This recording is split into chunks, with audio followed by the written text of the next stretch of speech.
I hope you don't mind if I sit down, but thank you so very much for inviting us here. We are absolutely delighted to escape our election results in the United States. And in fact, I think I can say Sid and I are suffering from post-traumatic Trump disorder. So as you may have heard, disability rights advocates started the same year that Steele started here in 1993. Sid and his partner Larry Paradis founded the organization. And of course, we are very successful today, both in terms of the litigation, but also in terms of our financial situation. But in 1993, that wasn't the case at all. We were really struggling. So I'm going to tell you how we managed to raise enough money to keep our organization afloat and civil rights for people with disabilities alive. We started with 2 little grants from community foundations in 1993. And then in 1996, Sid came home one day and he said, "I need you to be my trial assistant. We have a case against Boston University for discriminating against people with learning disabilities such as dyslexia and ADHD. There's a new president of the university, and he has decided that all these people, Boston University was renowned for its programs for people with learning disabilities, and this new president said that all these people are fakers and frauds, and he wants to get rid of them and all the accommodations that they have been given heretofore." So I became the trial assistant, helped with this trial, and we won a resounding victory. And when we got home, I said, "Sid, this DRA is fantastic, does great work. What you need is a fundraiser, and I think I can do that." I had no history of raising money in the past. It doesn't require a rocket scientist, obviously, to do it, but it does require great passion and persistence, and even when someone says no several times to you, that you don't give up and you get to yes. So I wanted to tell you a little bit about the various sources of funding that are potential for you, as well as what was for us, and then go into detail about them. As you know, there are foundations, private foundations that give money, as well as corporate, state, and federal funds. We wouldn't be here today if Adolf and Paul had not gotten funds from the National Inheritance Fund. So obviously, we need funding to pursue our civil rights. There's also corporate funding. There are many huge corporations, also global corporations, American corporations in Sweden, and Swedish corporations in America, from which you can get funds and funding. There are family funds, individuals who can give. We have many, and I'll go into detail about that, but many of our donors are people with disabilities. They're small gifts, but they add up. Law firms are critical once they understand the issues and how you are litigating civil rights. They are great allies in many ways, and I'll talk about that in a moment. There's also something, as you probably know, crowdfunding on the internet, where you can put forward a project, a specific project, and get money from people you may not know at all. I think it's what direct mail used to be in the last couple of decades. And we, for instance, when we first started with so little money, we had donated space and donated furniture for many years. And so in-kind contributions are also helpful. So DRA began by realizing we had to have a structure internal to ourselves where we could ask our closest allies to help us with funding and with connections. So we initially created a board, as I believe you have it, Steele, correct? A board of directors. We have 19 individuals on that board. About 75% of those individuals are lawyers, but some of them are from our general counsel from corporations. And then we have community members. 75% of our board has disabilities. And we have some people from banks.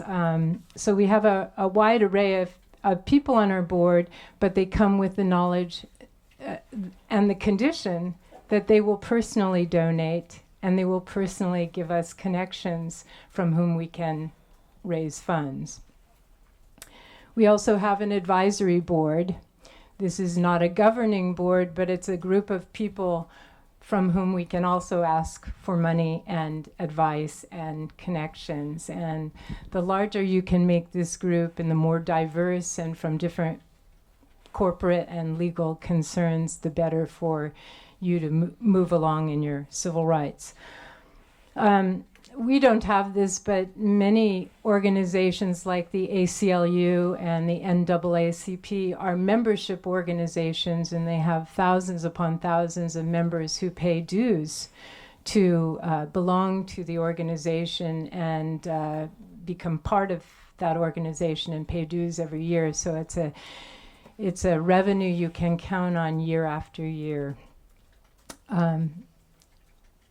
So disability rights advocates, of course, we write a lot of grants each year, but that's fine, but you have to figure out which foundations will actually give to an organization that litigates, because many funders are what I say allergic to litigation or afraid of litigation, so you have to educate them to what we are trying to do, just social advancement of people with disabilities.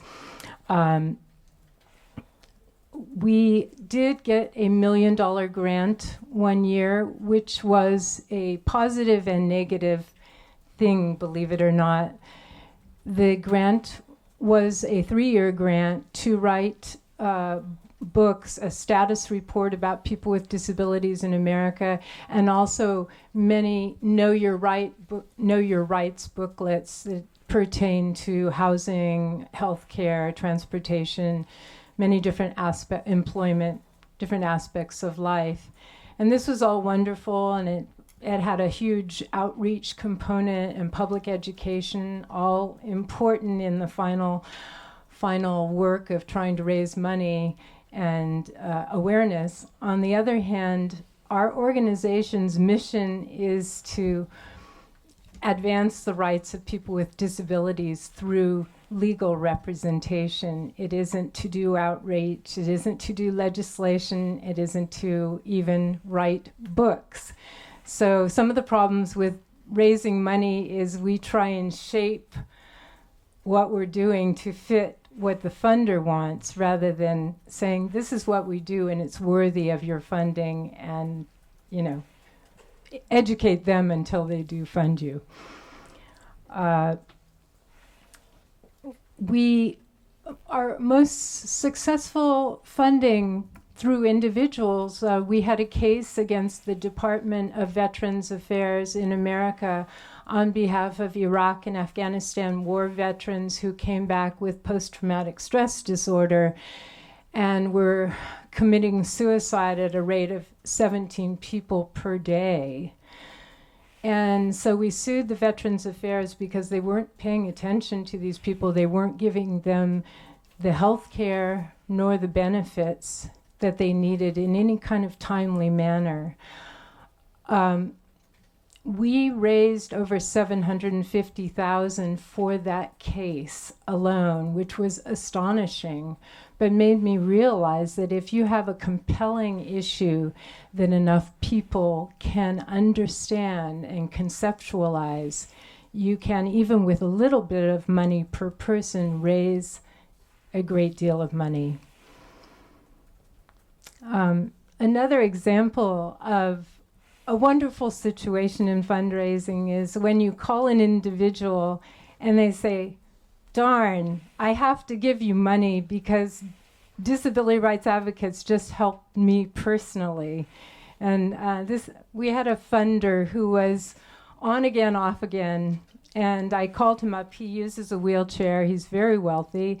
Called him up and I said, Michael, we are trying to raise money for our legal fellowships at DRA.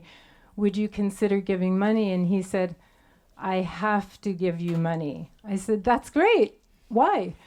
He said, I just went to my private doctor, and for the first time ever, he had an exam table that lowered to the height of my wheelchair so I could personally transfer onto the exam table without being lifted. And I said, Doc, how did you do this? This is fantastic. He says, well, there was this lawsuit against this large healthcare organization, and they won. And so the price of each exam table went from $12,000 to $1,000, and I could afford to buy one. So we saw the wonderful ripple effect that our organization has down to the individual who says, well, I have to support this group because they personally changed my life. Another example of things that disability rights advocates does on a regular basis is have events. I know you have undoubtedly gone to events in Sweden or other countries where it's what we call a friend-raising event where you introduce your organization to a bunch of people who might be interested, and then you follow up later with asking if they would support your organization or become a member or whatever. We have done, our board regularly hosts such functions for our organization. We also annually have something called the Eagle and Turkey Awards, and we always have it right around Thanksgiving. Today is Thanksgiving, and you know, in America we eat turkey on Thanksgiving, and turkey in English, you know, a turkey is a real loser, okay? So we gave turkey awards to corporations and entities that would impede or place an obstacle in the way of advancements for people with disabilities. And the soaring eagle, which is rare and quite regal, we gave the Eagle Award to those organizations that would advance the rights of people with disabilities. And this became a great fun event, and we raise about $150,000 each year by doing this Eagle and Turkey event. Unfortunately, my board this last year decided to eliminate the turkeys and just give eagles, and I'm still so disappointed because really the turkeys were the highlight of the event. And there are many more turkeys than eagles. Many more turkeys than eagles, unfortunately, still. And then every 5 years, starting with our 10th year anniversary, as Adolf says, we're almost 25 years old, our organization, but at our 10th year, we had our first gala sit-down rubber turkey dinner. No, rubber chicken, we call it dinner.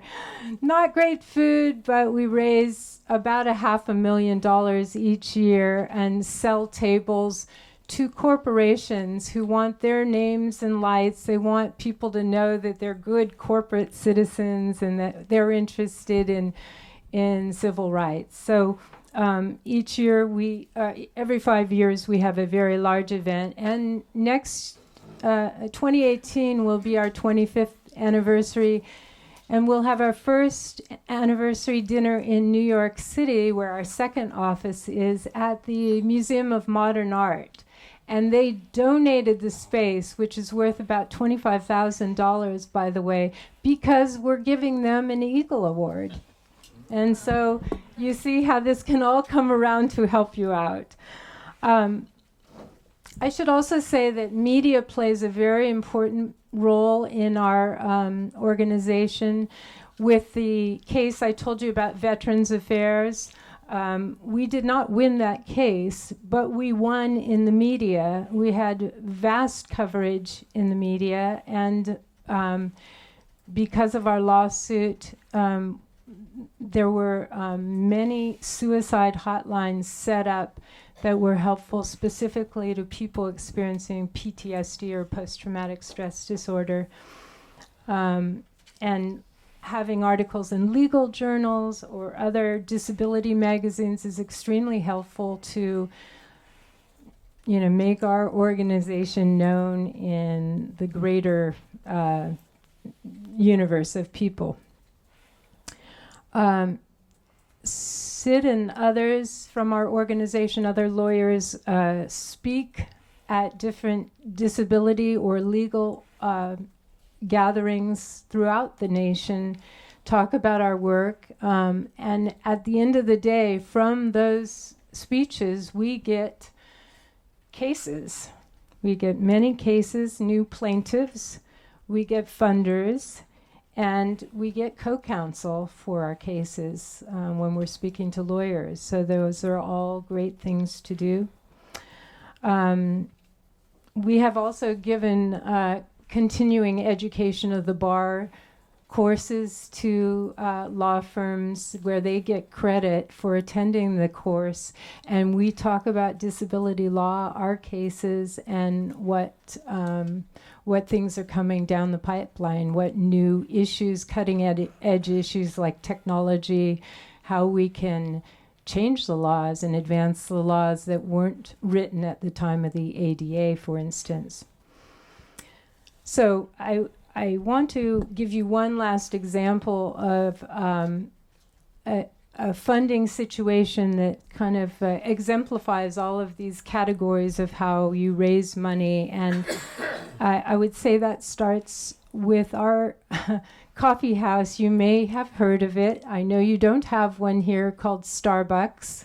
I think you have Wayne's. That's Wayne's Coffee. But in America, we have over 12,500 Starbucks coffee houses. You can't go one block without hitting a new Starbucks. And whether you like their coffee or not, I don't so much, they are a very, very high-level consciousness organization. We have the general counsel sitting on our board, and she has invited us many times to their headquarters in the state of Washington in Seattle to speak to her diversity group, to her lawyers, and to now they've developed an accessibility unit, I think, as a result of being with us. But I should say that the way we really started out is disability rights advocates sued Starbucks many, many years ago for failure to provide adequate access to people in wheelchairs and little people who would come in, and they'd have these very high barista bars where, they'd pass the coffee over this counter, and unless you were as tall as I am, and I'm not that tall, you couldn't even get the coffee. So they remodeled all of their Starbucks throughout the nation. Every single Starbucks in America is completely wheelchair accessible, as is their bathrooms, and all the counters are lowered so everyone can equally get their coffee in the coffee shop. They have given us connections to other corporations, and they will be our Eagle Award recipient next year in New York for their employment initiative that we have helped them work on. So they are working very hard to be good corporate citizens, and I think they exemplify the kind of corporations we'd like to see throughout the world. So in conclusion, I'd like to say that don't lose hope. We started with 11 donors in 1993. Sid was working for free for 2 years. I worked free for a year. We were just barely keeping our doors open, but we had a vision. And this work, as you know, is all about persistence. And it's about educating donors and getting from no to yes. And I just know with the kind of mindset that I understand Adolf and Paul and others of you have, that you will ultimately get the funding you need and change people's mind about the welfare state to a civil rights paradigm. So I thank you so much. It was a wonderful opportunity to meet you and speak with you and see some of you like Swad again after many years. Thank you.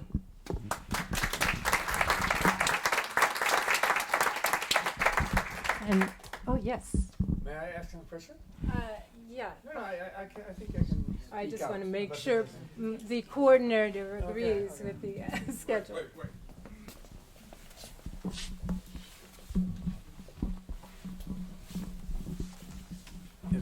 How many people are employed by your organization now? We have about 24 people in California, and we have 6 people in New York. It's a very small organization. So are they lawyers, all of them, or? I would say we have 10 lawyers in California and 5 in New York. Okay. So the rest are support staff, fundraiser, office manager, executive director. Only one more question. Yeah. So is it any problem that the Starbucks, do they fund you as well? Actually, they do fund our annual events as sponsors. Okay. But our general counsel personally gives a very large grant every year. How many lawyers are disabled? Right now, 1, 2, 3, I would say half of our lawyers are disabled. Yeah, at least half. Is there any difficulties when you give an eagle to Starbucks at the same time they fund you? Is there any problem of independence and so on? Well, we always say that we started by suing them. So we're an equal opportunity law firm that takes with one hand and gives with the other.